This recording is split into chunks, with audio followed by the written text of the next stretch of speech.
to the inaugural episode of the Sitcom Archive Deep Dive Overdrive, or SADDO for short.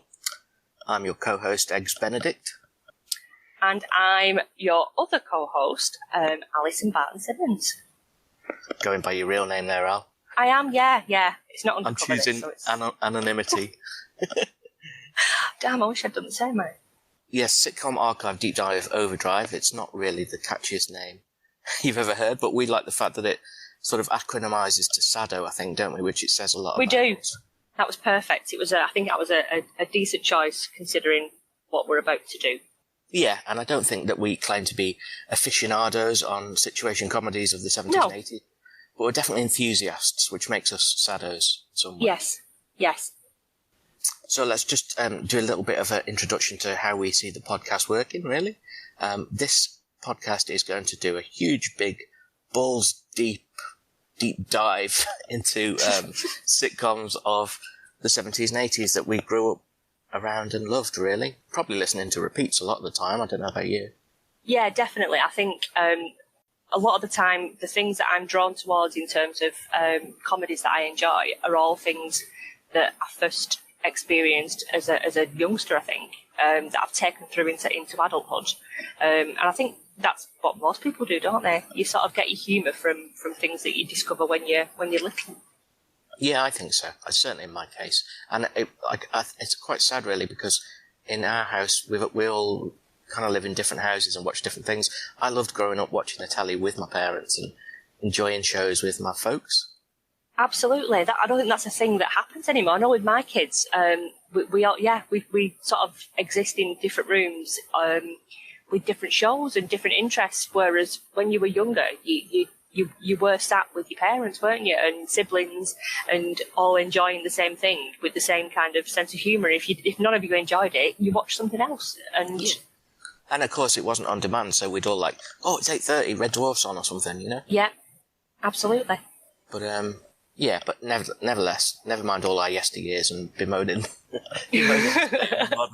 modern society and the familial crisis. I guess really what we're envisaging for this show, if indeed anybody ever listens to it, is that it's an accompaniment to one of your favourite sitcoms.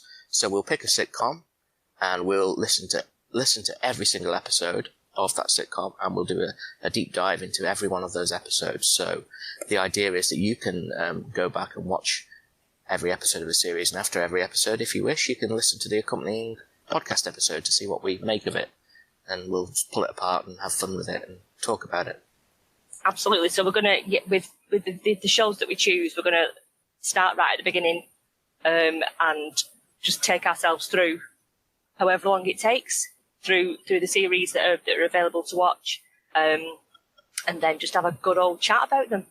Pretty much. And I think we're going to start, we'll talk about the fact that we've picked The Good Life to start with, which I'm really excited about. Me too.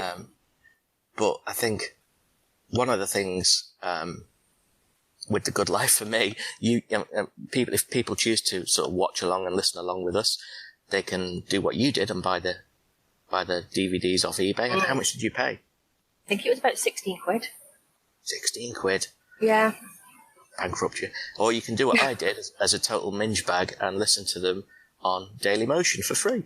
Or watch them, I should say, on Dailymotion. They're available to stream on Dailymotion, and if you get the app on your phone, you can stream them, cast them to your television, which is what I've been doing, and I haven't had to put my hand in my pocket once. Excellent.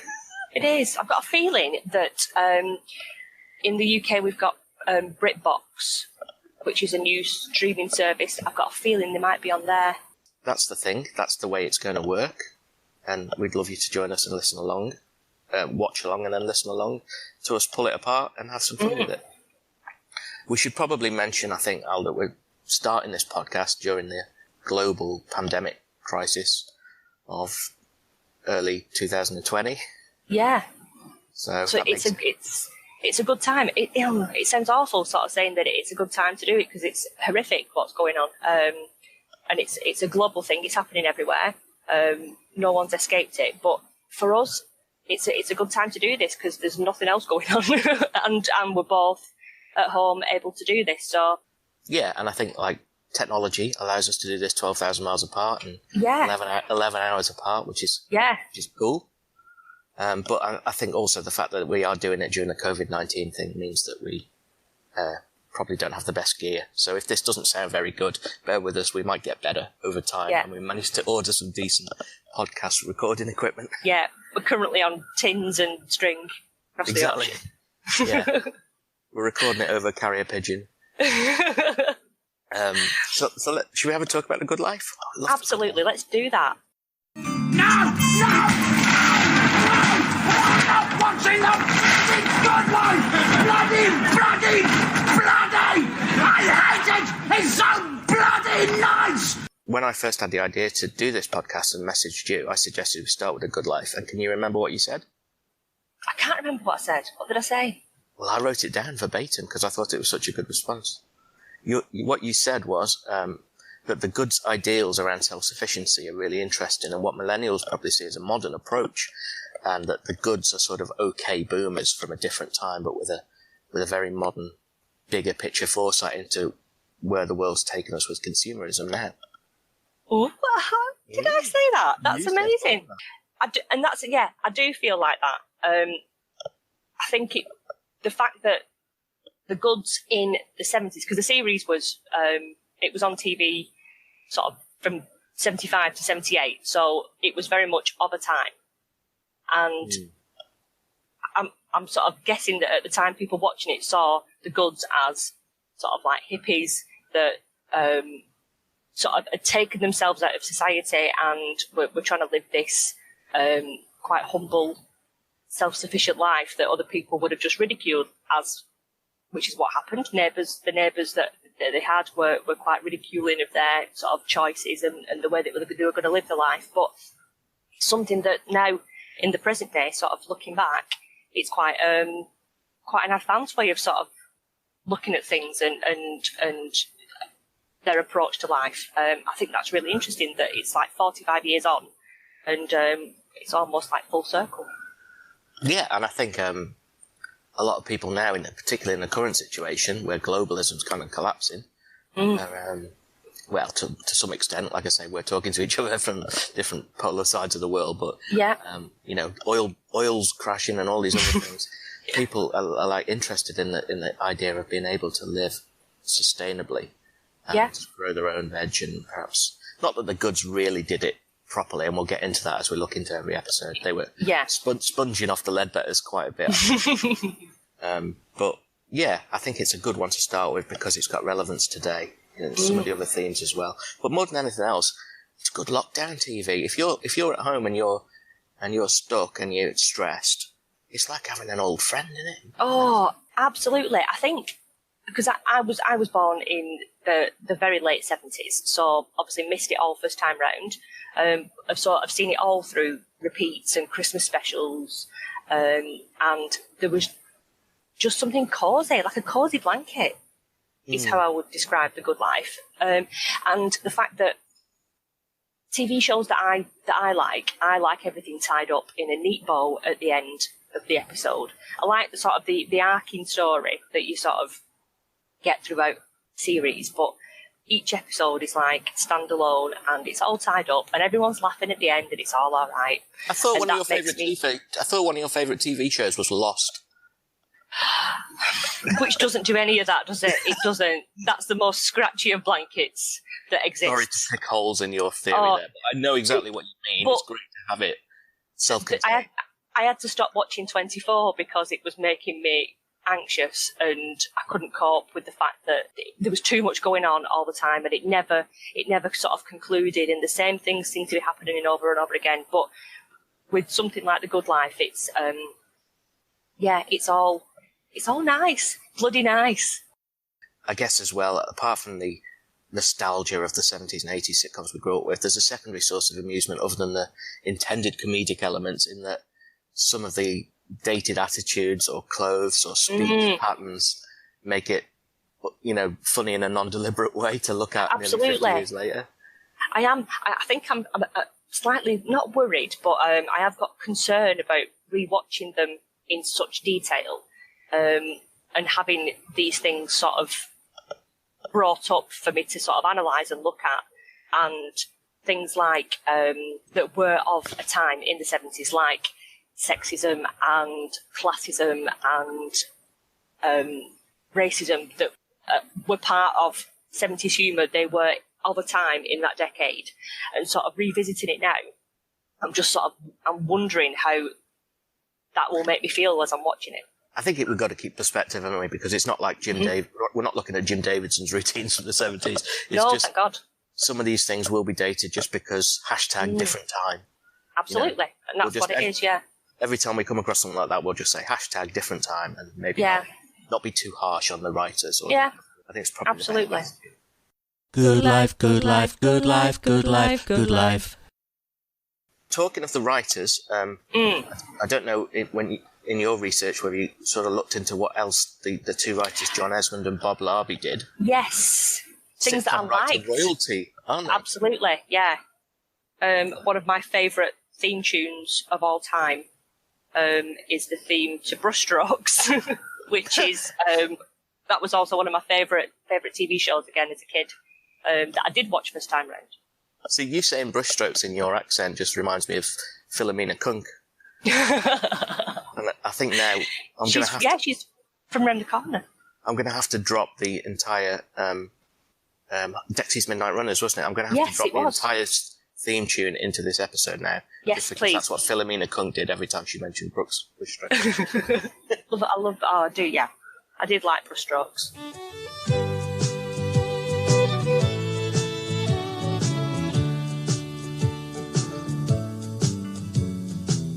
All thanks to you, these things I do, because of you, whoa. And what else did they do? They did Please Sir, Ever Decreasing Circles. Yeah. On the Up. Yes. Well, I think that was that a McGann? Was that a McGann? Was that a McGann brother on the Up, or is it Dennis Waterman? Dennis Waterman. He wrote the theme tune, sang the theme tune. Oh, he did. Who am I thinking of him with the McGann? Oh no, you're right. McGann was like the help, wasn't he? With was he? Mrs. Wembley, and Jones Sim was Mrs. Wembley. Yes. I mean, it was a little bit one note. I doubt it was, that was Bob Larby on his own. Whereas as a team, they wrote Please Sir, Ever Decreasing Circles, which I was a big fan of Ever Decreasing Circles. And there's actually similarities between Martin and Ever Decreasing Circles and Tom Good, I think. Yes. Played by the same guy, obviously. Yeah. Richard Bryars. Because in Ever Decreasing Circles, he's constantly in conflict with his neighbour. Yes. Albeit it's not really as good-natured as it is in The Good Life. It's more... but they're similar characters as well, I think. Like Martin is just an extreme version of Tom. Yeah. Without the sustainability element. The relationship between the neighbours on The Good Life, you were all like, Margot, for example, was like there as a like comic relief almost. That you were supposed to sort of laugh at her, weren't you? And not really sort of agree with the things that she came out with and the beliefs that she held. But the fact that the Goods and the Ledbetters could still remain friends was something that really struck me, that they were so different and came at things from different angles and different sides, but were always mates, they were always friends, and I think that was quite a charming sort of element of it. And that's quite apt today, isn't it, in the way that, we've got very polarised views and people squabble on social media. I'm terrible for it, as you know. Like, the left versus right and the sort of the stigmatisation that happens and name calling. These two couples couldn't be more different. And yet Margot's, in some ways, she's an appalling person in some ways. Yeah. But nevertheless, she's got a heart of gold, and she's sort of. I think the reason you relate to her is she's vulnerable.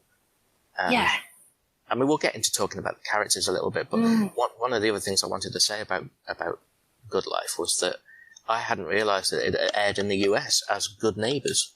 Yes, the different name. Yeah, because they had a show that was on prior to 1974, I think, called The Good Life, and they didn't want to create confusion. Ah, right. Makes me wonder how that sort of class-based humour translated over the Atlantic. Yeah. You wouldn't really see it working, would you? No, because I think it's quite a very British sort of series, weren't it? It was very of a time and of a place as well. Yeah, I wonder what they thought about it. They have that YouTube channel, don't they, where they have all these Yanks looking at British comedies for the first time, trying to work out what's going on. They have like Americans sitting there watching Father Ted, going, "Oh my God!" Is it like a reaction show? They just don't get it. But my favourite one is them trying to work out Shooting Stars with Vic and Bob. Oh, right, okay. Because I mean, it's pretty much like when Larry Hagman went on that show. He didn't have a clue what was going on. Didn't have a clue what was going on. But yeah, I mean, The Good Life made it here to New Zealand because I've talked to some friends and they're like, "Oh yeah, I love that show." Really? So, I mean, I presume it probably went everywhere. There's probably like La Bonne Vie. Yes, France, I bet there is. Yeah, Das Guten Leben. It's probably made it all sorts of places that we aren't even aware of. Yeah. Maybe there's a podcast that exists in German or French. Das Guten Leben. A retrospective. Yeah. Good life, good life, good life, good life, good life, good life, good life. So as we said before, the conflict from which the comedy arises in this show is pretty much almost always about how the Goods' lives and decisions impact on the next door Leadbetters, who are largely kind of disapproving of the choices that the Goods have made. Most comedy dramas or situation comedies, there has to be a conflict, and then it's how that conflict's resolved, I guess. I think some of the other interesting principles that are covered is the idea of doing without and making sacrifices for your principles, because Barbara sometimes struggles with that, doesn't she? Yeah, absolutely. I'll tell you one thing I found quite interesting, that his job before he quits the rat race is he's a draftsman making the little plastic toys that go in cereal packets, which is like the crappiest of all plastic crappy things, isn't it? That like McDonald's toys, for example, or any other toy that you get from a fast food restaurant. But that they are seen today as being sort of unnecessary and wasteful and single use. So again, for him to leave that job in particular, I thought it was quite interesting when I was thinking about it, that he decided to sort of change his life altogether, move into being self-sufficient and left that particular job. I thought that was quite interesting. Well, thank you very much, Jerry. So let's have a look at the four main characters who comprise this sitcom. So we've got Richard Bryars, of course, or Dickie Bryars, as I believe he was known to his friends. You don't think of him as a Dickie, do you? No, not at all, no. I was definitely a Richard. He's a Dickie, apparently. And just like Penelope Keith is a Penny. Oh, yeah, I can see her being a Penny. Do you think Felicity Kendall's a Flick? Bet she's a Flick. Is she? Yeah. Fliss. Fliss? Yeah, I can see that. Yeah. But Richard Bryars, it was essentially a vehicle, wasn't it, for Richard Bryars? It was conceived as a vehicle. And he was the main character. He gets central billing on the credits with a wonderful theme tune, with a not-so-wonderful animation that doesn't stand the test of time. Oh, I love that bird. What makes me laugh about the animation is the circle, how non-circular the circle is. The circle is, yeah. But Richard Bryars, he's given central billing, but of course the writers are clever enough as it goes on to realise that it's more of a... well, it's not an ensemble because there's only four of them, but it's definitely about all four characters. It's not... Absolutely. All Tom and Barbara and Margot and Jerry, they're all an equal part in the situation, aren't they, I think? Yeah, definitely. Do you have strong feelings about Tom? You know what I do. I know, that's what I'm yeah. I think that the character of Tom is definitely of a time, because one of my fears, I think, like I said earlier, was that the way that he sort of railroads his own beliefs from this midlife crisis that he has, that sort of is the catalyst of this change of life. I worry about Barbara. I worry that he sort of just takes over and he's in charge and what he says goes. Well, I think famously that's what Richard Briers he didn't like about the character. He viewed him as a bully and very much railroads Barbara into living that life. Yes. I'm not entirely sure that's accurate. I think that if you look at the first episode, as we will next week, she's given the option and she considers it carefully and goes along with it. Yeah. You know? And it is it ends up like a partner. It's a very strong partnership in the way that they live the life in the end, and she's very much on board with it. And I think he's someone that you warm to as you go along. He's definitely redeemable. I think where where Dickie has got it right is that they very much sponge off the Ledbetters. They're not sustainable at all. They're constantly nipping next door for a handout of one shape or another, whether it's a lift to the shops or, you know, there's an episode I remember quite vividly where Tom manipulates Margot to buy a spinning wheel just for his own purposes, and that's the kind of thing that I don't like about Tom. But I guess also the secondary thing I dislike about Tom is just how annoying he is. He's just an annoying. The whistling, isn't it? I know the whistling you don't like. I just realised we should have had a conversation about whether I get to say the word on this. Get it now. It's out there. I said I said yeah, I think shall I bleep that? I think we'll bleep it. Are we bleeping? Bleeping swearing? I don't know. I think maybe it's strong. Yeah, I think that's, there's certain, Tom is not my favourite guy because he's bossy, he's self-centred, narcissistic, he whistles all the bleeding time. Yeah, he's a noisemaker. He's a noisemaker, yeah. Everything he does, he's letting you know that he's doing it. He's like that type of middle-aged man who just has to let you know everything they're doing, and it's a chore to him. And he's kind of bonhomie, gets really trying after a while. But I think let's stop slagging off Tom and having Barbara. Because Barbara's the antithesis for me. She's lovely. I think I used to feel sorry for Barbara. I felt like she'd been, as a kid, I thought, she's had everything taken, this life taken away from her, and now she's living this really sort of sad existence. But I don't know. I think as a character, I think she was quite happy. I think she was quite happy to go along with it and be part of this new lifestyle. Yeah, she gets well into it, really. I don't necessarily think she's manipulated in little micro situations, but largely the Good's life choice is mutual. Yes, and they embrace it fully, don't they? Yeah, and she never really like when there's any kind of sort of questioning from the Ledbetters about, are you sure, Barbara? Are you happy? Are you okay living this kind of life? And it always is that she's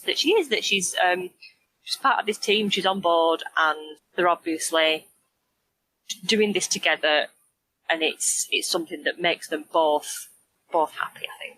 I think you get individual episodes where there's tension, like the last last posh frock.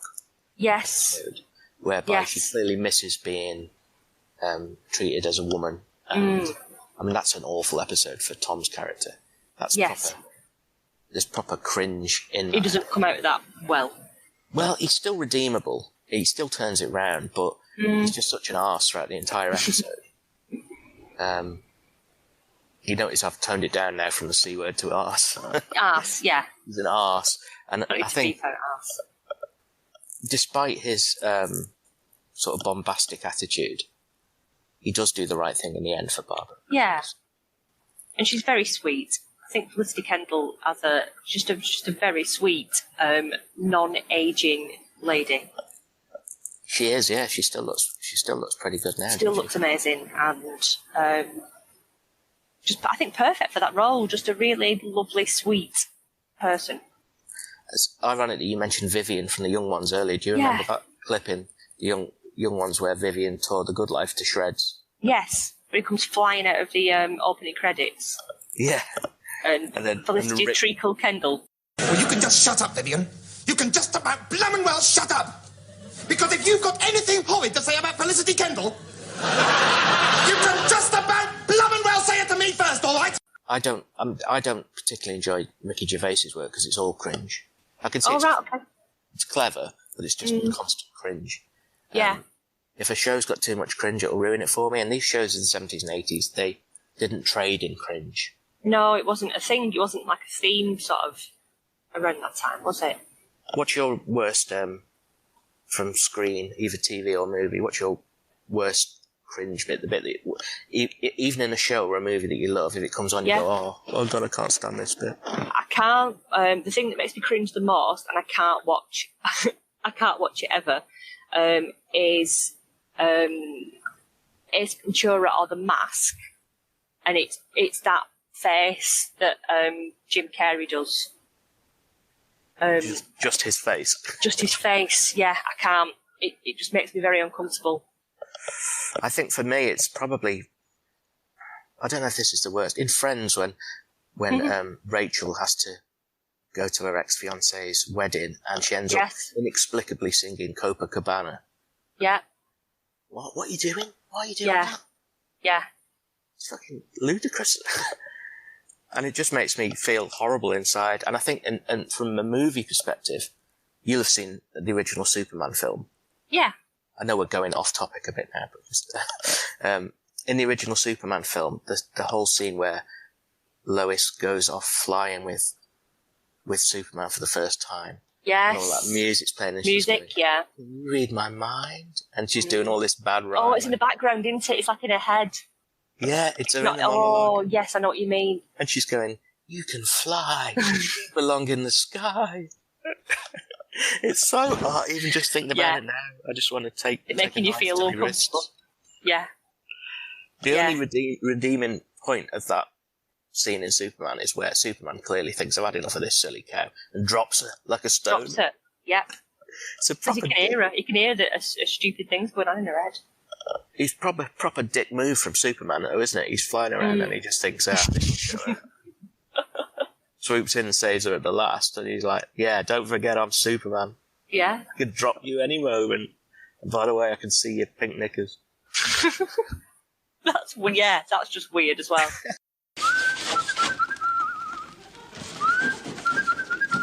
Should we have a look at Penelope Keith, who for me is the real star of the show?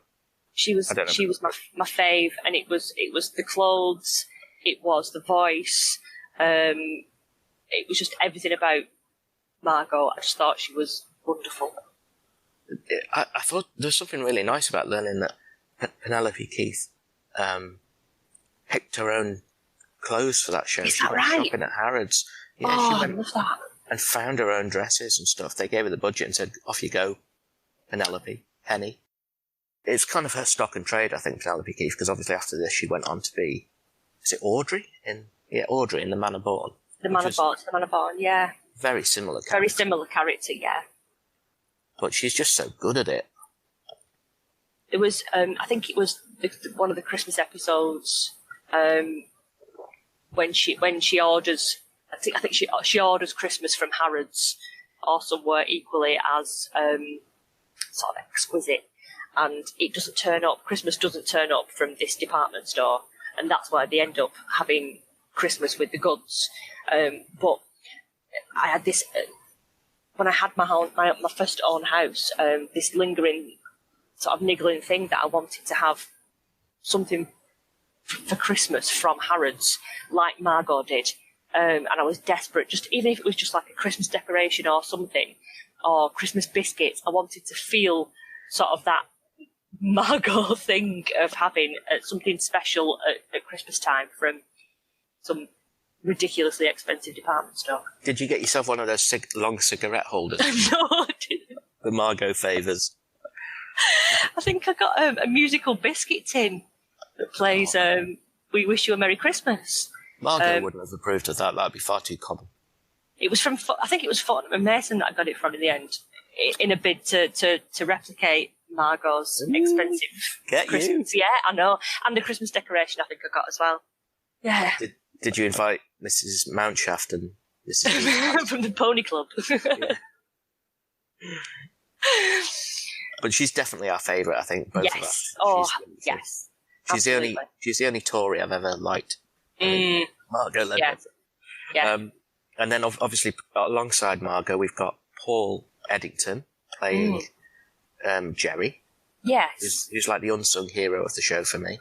Absolutely. He's slightly henpecked, but can be quite sort of like masterful as well. He can give as good as he gets when he can be clever, but he just wants an easy life, doesn't he? I think he does. He just plays the part. He's understated and he plays the part masterfully. He knows her. He can play her. He sort of he can sort of manipulate the situation, knowing what Margot's like. And to me, that I don't know, they're quite well suited. Did spoil another couple, as my mum would say. Did what? Sorry. Did spoil another couple. What do you mean by that? Because if they were with other people, you'd be spoiling another couple. They're supposed to be together because they work well together. Interestingly, Peter Bowles was supposed to originally be playing Jerry. Oh. But he wasn't available. Oh right, okay. But he was in To the Man of Born, wasn't he? Well, he said that he was glad that he was unavailable because he'd never been able to play the part into the Man of Born, because it would have just been Margot and Jerry, wouldn't it? Yeah, of course. I can see him playing it though as well. Not as well as Eddington, but then it's when you learn that what's his name, Jim Broadbent was going to play Del Boy, you think no. Oh heck, yeah. But actually, he's such a good actor, he probably would have made it his own. It's just that we know that David Jason's Del Boy. Yeah. You know, and you get attached to that person being a character, don't you? Well, exactly, and I think Peter Bowles would have been good, but Eddington is Jerry in his absolutely his Burberry pants. One of the things I am looking forward to as we do the deep delve is the fashion, the clothes of the time, especially Margot and Jerry. I spotted one of Margot's dresses online when I was reading through something before, and I'd wear it now. It's just amazing looking. You didn't spot it online to buy, did you? I'm not going to come and visit you this year and find you all full of... I'll turn up at the door in a muumuu with a headscarf. That'd be awesome. It would. And I really like Jerry's Burberry kecks, because that was in the day, wasn't it, when they were like sartorial elegance rather than football firm hooligan clothes. Absolutely, yes, yeah. I can't imagine that Jerry was like spending the weekends down at Chelsea in the naughty 40s, opening people up with. I don't know if they are called the naughty 40s. Football firms have always got stupid names, haven't they? I don't really know much about football firms. Soul Crew and naughty 40s and all that. But I can't imagine he would. No, I don't see that. That's not Jerry's scene, is it? I don't think it is. Jerry likes to relax at home. He likes a little bit of peace and quiet. He's got a weird, open love of soft pornography. Yes. He likes to open a dirty book, I think he says, in a couple of episodes. Yes, yeah. He sits in his living room looking at soft porn. And he's got that little bit of a cheeky side to him, especially after a bit of Peapod wine and round at the goods. Peapod Burgundy wine. Yeah. Yeah. That's yeah. I think he's just. I think he's a very genuine character. And he's got that laugh, of course, which is kind of his catchphrase. Yeah. Such a wonderful. I mean, it's not really a catchphrase show, Good Life, but you've got, I guess, Tom's whistle.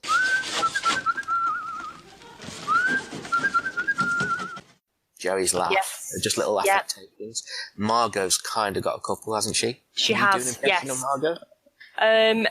It's the, well, thank you very much, Jerry. That one. That's my favourite one.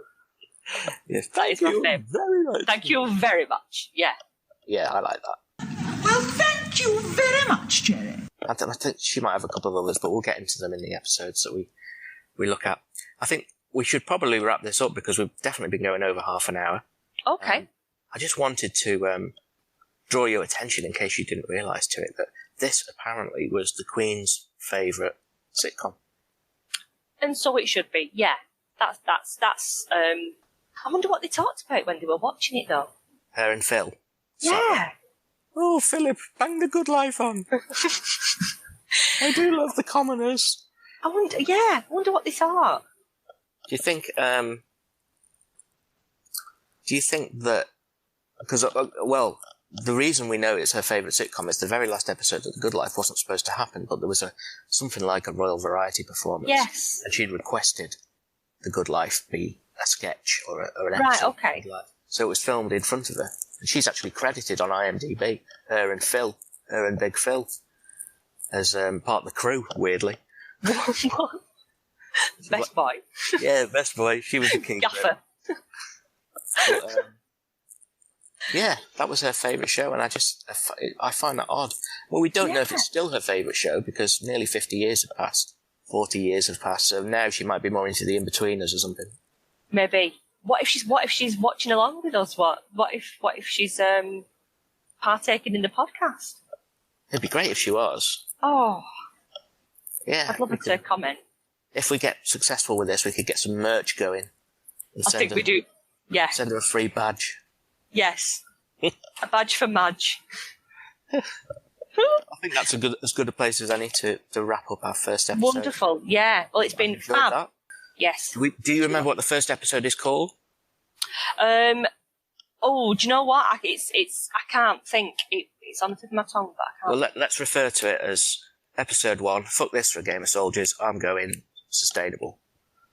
Because that's pretty much what it is. That's what happens. Yeah. Join us for the first episode of The Good Life. What is it? Sitcom Archive Deep Dive. Overdrive. SADDO. We're a couple of SADDOs who are going to look at episode 1. Fuck this for a game of soldiers next week. Yay! Come and join us.